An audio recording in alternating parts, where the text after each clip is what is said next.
Hi, I'm Tomer. I lead kind of our next generation solutions at ActiveFence. I've been with the company for 2 years, and ActiveFence has built tools, detection models, and kind of intelligence services primarily to serve trust and safety departments as they battle different types of online harms and bad actors.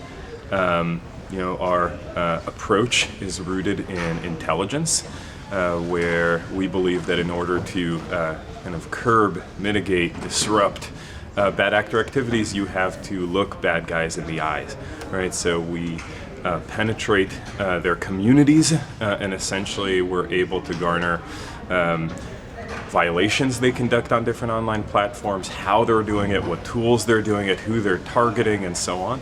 And this helps us build AI models that help detect these kind of harms at scale. And it helps us provide intelligence to online platforms so that they can better battle, better write policy, build defenses in a more intelligent way.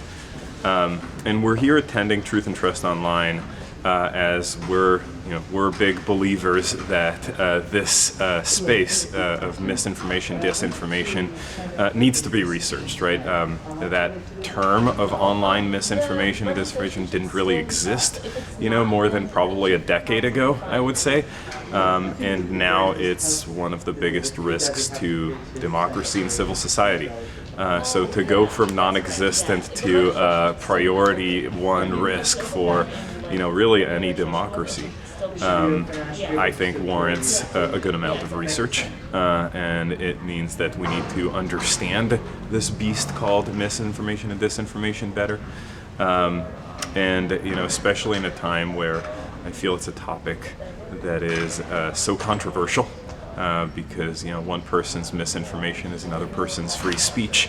One person's safety is another person's privacy, and it's kind of a very thin line, which I think requires top minds to give their opinions on, and have those opinions be based in research. So hopefully the work that we do and the work that other sponsors and all the participants in this conference will advance those goals.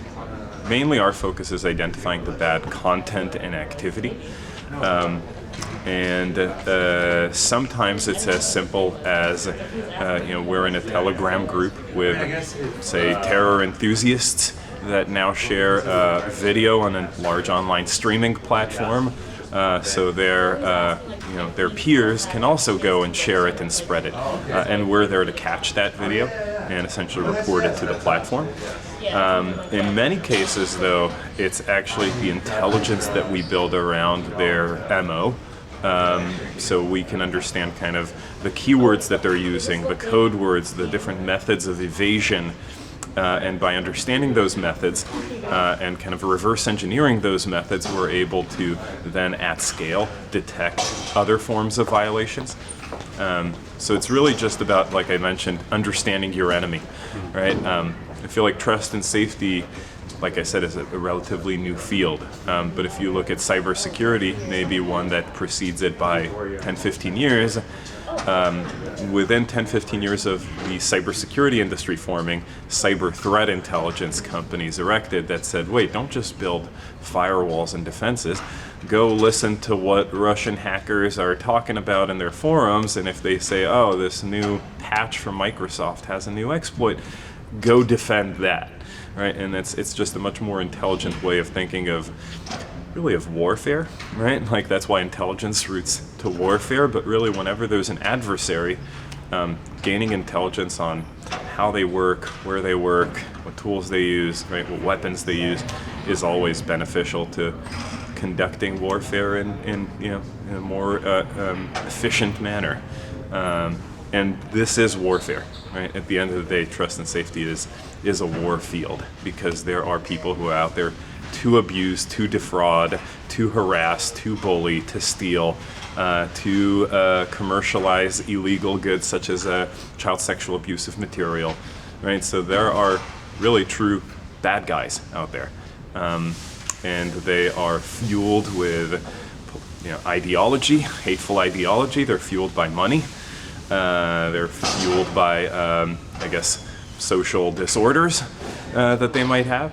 right? But regardless, their motivation is high, and they will go where the public is, and the public is on online platforms, so they won't ever stop, right? And when you have an adversary that will just keep coming at you and seeing what you're doing, that is, by definition, kind of a war.